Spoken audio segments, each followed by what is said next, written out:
Hello guys! Good morning, good afternoon, good evening sa inyong lahat. Naputol po kasi yung video ko, pero okay lang po. Ito po, init po ng kawali, ng mantika. So ngayon, nilagay ko na po yung onion.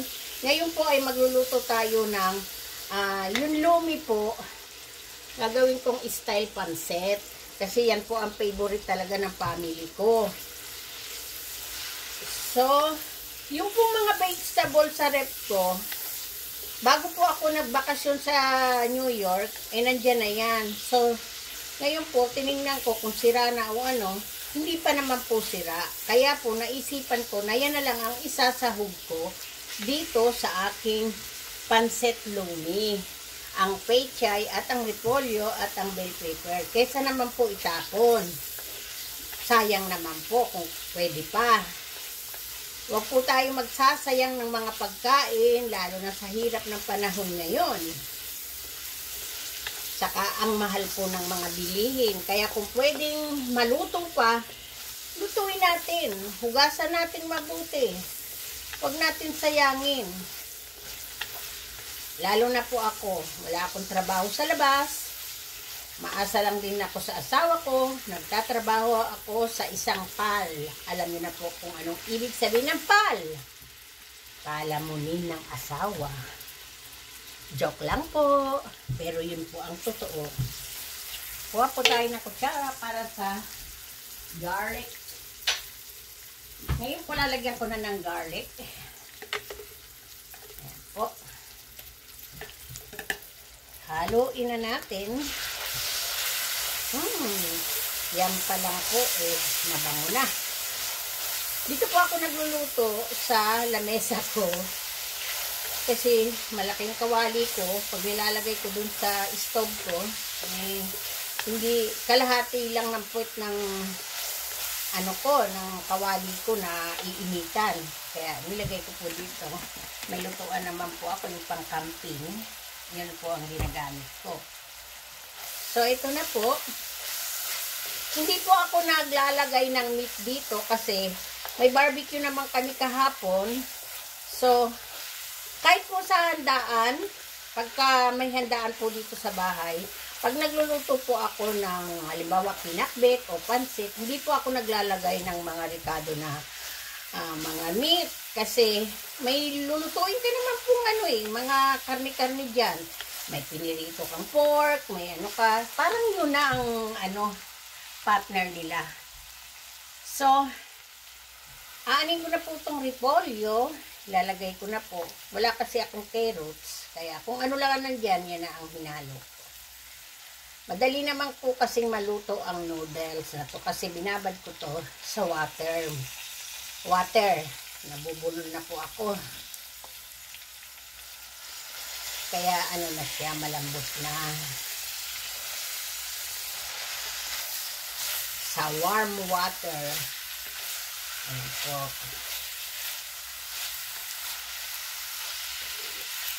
Pasensya na po kayo guys sa aking video dahil hindi pa po talaga ako marunong, hindi pa po talaga ako sanay. Ito po i-try ko lang kasi sabi nga ng friend ko, mahilig naman ako sa pagluluto. Bakit hindi ko i-share? Kasi, ko lang naman po. Ko lang yung aking video. So, bahala na po kayong humusga sa akin. Pero huwag nyo naman po ako husganan. Nabait naman po ako. Maaga po ako nagluto ngayon kasi marami pa akong gagawin mamaya. Alam nyo na pag housewife ka, hindi ka nawawalaan ng trabaho sa loob ng bahay. Alam po ng mga misis yan. Kaya saludo ako sa mga misis na mga housewife. Yung pong repolyo, ayaw ko po yan na lutong-luto. Gusto ko po sa mga vegetable ko pag niluluto ko, crunchy. Lalo na po ang hobby ko. Ayan, ilagay ko na po yung bell pepper ko. Tapos po, lalagyan ko na siya ng water. Kasi pag nilagay ko po kagad tong noodles, tapos walang water, didikit po yan sa kawali, madudurog. Kaya po, lalagyan ko na siya ng water. At water na po ang inano ko, ilalagay ko. Nagpakulo na po ako. Ayan. Bahala na po kayong mag-tansya. Ayan. Konti lang po ang nilagay ko. Hindi po inubos lahat yung aking ininit. So, dahil po sa kumulo naman po siya, pwede ko na pong ilagay ang aking noodles. Huli ko na pong ilalagay ang aking pechay kasi madali naman pong maluto yan. Kahit nga po patay na yung apoy nyo eh. Patayin nyo na ngayon. I-close nyo na. Patayin. Eto na po. Ayan. Pakukuloan ko lang po. Pag kulang po yung tubig, madaling masipsip ng noodles, lagyan nyo po uli. Kasi madali naman po masipsip yan. Okay lang po nagsasabaw-sabaw siya ng kaunti. Ayan. Lagyan ko po siya ng repolyo, bell pepper, at ginisa ko sa garlic at onion. So, tatakpan po natin siya sandali. Ilalabas ko na po ang aking soya sauce. At mayroon na rin po akong Maggi Magic Sarap at black pepper. Yan lang po ang iaano ko. Bawal po kasi dito sa amin ang sobrang alat. Tamis kasi pareho po kami may mga sakit na dito ng aking asawa. Ayan po, hintayin ko lang po siyang kumulo. Hintayin po natin. May ilang minutes lang po luto na siya. Sa ngayon po, ang mga videos ko sa pagluluto, yung madali lang pong maluto kasi para po hindi kayo maumay na manood at alam kong marami rin kayong gagawin sa loob ng bahay o magtatrabaho kayo sa labas. Kaya po, yung madadali lang po muna ang aking niluluto, i-share sa inyo. Pero next time po, pagka talagang marunong na ako, ilalabas ko na rin po ang aking mga recipe. Yan guys. Hintayin lang po natin siyang kumulo at hahaluin. At ilalagay ko na po ang soya sauce at ang black pepper at ang Maggi Magic Sarap. At ang aking natitirang vegetable na pechay. At luto na po siya. Guys, sana naman mag-subscribe kayo, mag-like and share. Pagtiyagaan nyo po ang aking videos. Para naman po may masabi kayo kung ano ang mali ko sa video ko, matutunan po. Ito po ako guys, si Madam Lisa. Nandito po ako sa Canada. Lagi lang pong nakakulong sa loob ng bahay. Wala po akong trabaho. Never po ako nagtrabaho sa labas kasi ayaw ng hobby ko. Gusto niya, sila lang ang pagsilbihan ko ng mga anak niya. At lalo na po siya. Kasi ang mga anak ko po hindi na alagain kasi may mga sariling buhay na. Bali, ang inaasikaso ko na lang ang aking asawa. At ang inaasikaso na lang niya ang kanyang wife. Yan. Matagal na rin po kami. Kami po ay 32 years ng kasal, 34 ng naglolokohan. Joke lang po. Gusto ko lang pong tumawa kasi bawal po sa akin ang ma-stress kasi mayroon po akong anxiety, diabetes, bawal manervyos, bawal magalit, kailangan lagi lang naka-smile. Kahit po ngayon alam kong hindi maganda ang pagdadaanan ngayon ng aking hubby dahil nasa hospital siya. Maaga silang nandoon ng anak ko dahil meron pong nakita sa kanyang bato doon sa may kidney niya. So tatanggalin po ngayon yun. Ang ginagawa ko po, ayoko mag-isip ng masama o nervous kasi baka pagdating niya ako naman po ang nakabulagta, ako naman po ang susugod nila sa ospital. Ayoko na po mangyari yan dahil nangyari na po sa akin yan 2 years ago. Kaya po, think positive. Ayoko pong mag-isip ng masama. Alam kong kaya po ng asawa ko yon. Matapang at malakas ang asawa ko. Kaya niya yan. Ayan na, haluin na natin. Ayoko po kasi ang noodles ko durog. Kaya po, pagka ano yan, di ba po ang lumi may amoy, parang maangta. Kaya ang ginagawa ko, 3 beses ko po siya inuhugasan. Tapos, pag nahugasan ko na siya, ibababad ko siya sa tubig para lumambot siya. Ayan, tama-tama lang po pala ang water na nilagay ko. Tutuyuan din po yan mamaya-maya eh. Ayan, basta takpan lang natin para lumambot. So, ilalagay ko na po yung aking soya sauce. Tignan nyo, kahit po nasa ibang bansa kami, nakakabili rin po kami ito ng ating ano sa Pilipinas. Kasi meron din po naman dito. Kaya po, yung mga Pilipino at Pilipina dito, hindi naman po nila namimiss yung... Ayan, tama lang po yung soya nilagay ko.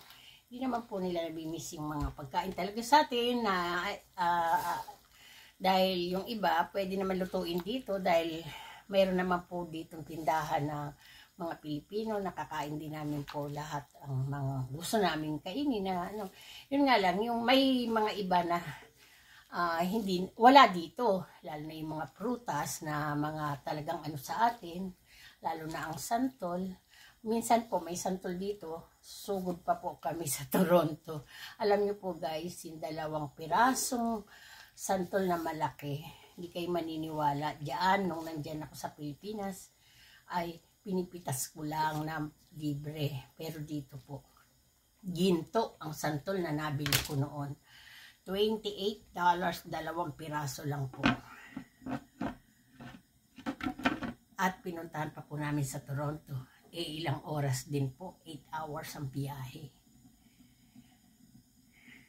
Ito guys, hintay na natin kumulo. Mamaya-maya po, luto na siya. Mga ilang minutes, luto na po siya.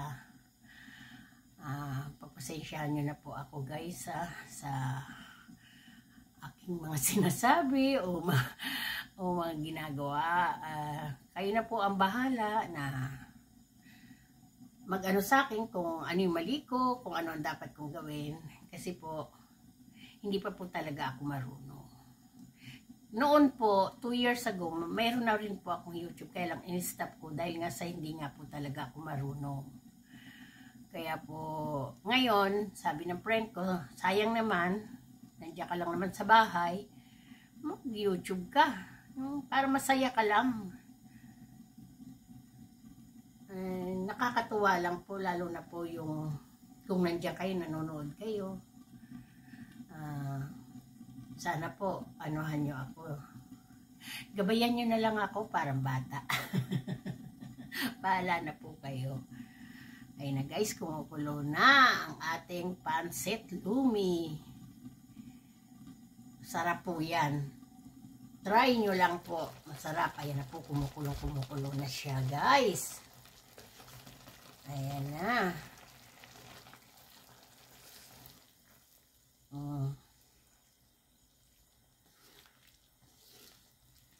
Pag may natira, hindi maubos mamaya, di ilagay sa rep. Kasi po ang asawa ko po, lahat po ng mga pansit-pansit, lalo na ang bihon. Pag niluto nyo po ngayon, gusto niya kainin niya kinabukasan o mga 2 days. Kasi po, sabi niya, nandoon po lalo ang sarap. Sumasarap po daw lalo. Ayan po. Ito. Ako po, hindi po ako nagsusukat-sukat sa mga pagluluto ko. Minsan po makikita nyo ako na sa pagluluto, i-share ko sa inyo. Hindi po ako mahilig sa mga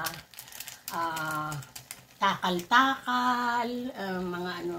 Hindi po. Kaya nga nagtaka po yung isa kong friend. Dahil tinuruan ko siya sa pagluluto. Nung nandun ako sa New York. Bakit daw wala akong sukatan, wala akong ano, sabi ko ikaw na magtatantiya dyan, kasi makalat po makalat po,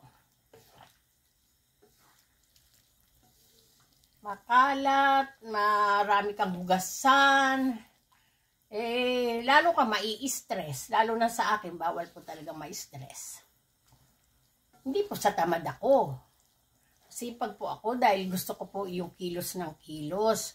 Ayoko po talagang nai-stress, ayokong laging nakahiga kasi baka lalo ako magkasakit pagka higa ng higa. Lalo na sa edad kong ito, may edad na, hindi na bumabata. Kailangan, kung ayaw mag-exercise na mag-exercise, yung pagkilos lang sa loob ng bahay, exercise na po yan eh. Dahil kang nakatayo, naglilinis ka, naghugas ng pinggan, humahabol-habol dyan sa dalawang baby ko. Ayan na po, malapit na siya. Oh. Lambot na po siya. Ayan. Ayan na po ang aking Lumi. Pancet Lumi. Kukuluan ko na lang po siya. At pag-open ko, ay luto na siya. Papakita ko po sa inyo ang aking dalawang dugi na tahimik po sila ngayon kasi pinagalitan ko sila na behave. Ayan po sila ngayon tahimik. Ayan po ang aking dugi. Bababait naman po sila. Ito po medyo makulit.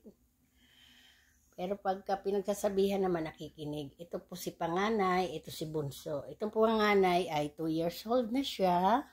At ito si bunso, mag-8 months na. Pareho po sila. Pero hindi po talaga sila magkapatid. Sa work po to ng anak ko dahil nagtatrabaho ang anak ko sa mga animals. Assistant ng veterinarya. Ayan, may pre silang mga dog na hindi na pwedeng ibenta, hindi pwedeng basta kung sino lang nagtatrabaho doon, yun lang ang allowed. Ayan po siya. Ang baby Honey at ang baby Ginger. Okay po guys, tingnan na po natin ang aking niluluto. Kasi marami pa po kasi akong gagawin. Ayan. Ayan na. Naririnig nyo na po. Kulo na kulo. So, ilalagay na po natin ang pechay. Para kahit pa paano, may vegetable ang aking pancit Lumi. Hindi ko po siya inalatan kasi maalat na po yung magic sarap, diba po? Tapos konting soya sauce. So, kung gusto pa namin medyo maalat-alat, di magpatis at may kalamansi naman po ako.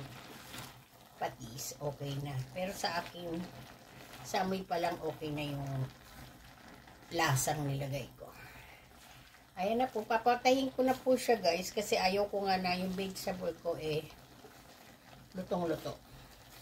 Thank you guys! Thank you! Sana panoorin niyo tong aking video. Hindi pa po ako makapag-live kasi hindi pa po ako marunong. Papaturo pa po ako sa anak ko. Okay guys, thank you sa pagsama niyo sa akin. Samahan niyo po ako. Hanggang bukas po uli. Mag-share po uli ako ng aking lulutuin bukas. Okay guys, ito na ang aking pancit Lumi. Okay guys, thank you po. Thank you guys. Sana mag-subscribe at mag-follow kayo sa akin. Like and share. Okay po, thank you po. Bye-bye. See you tomorrow.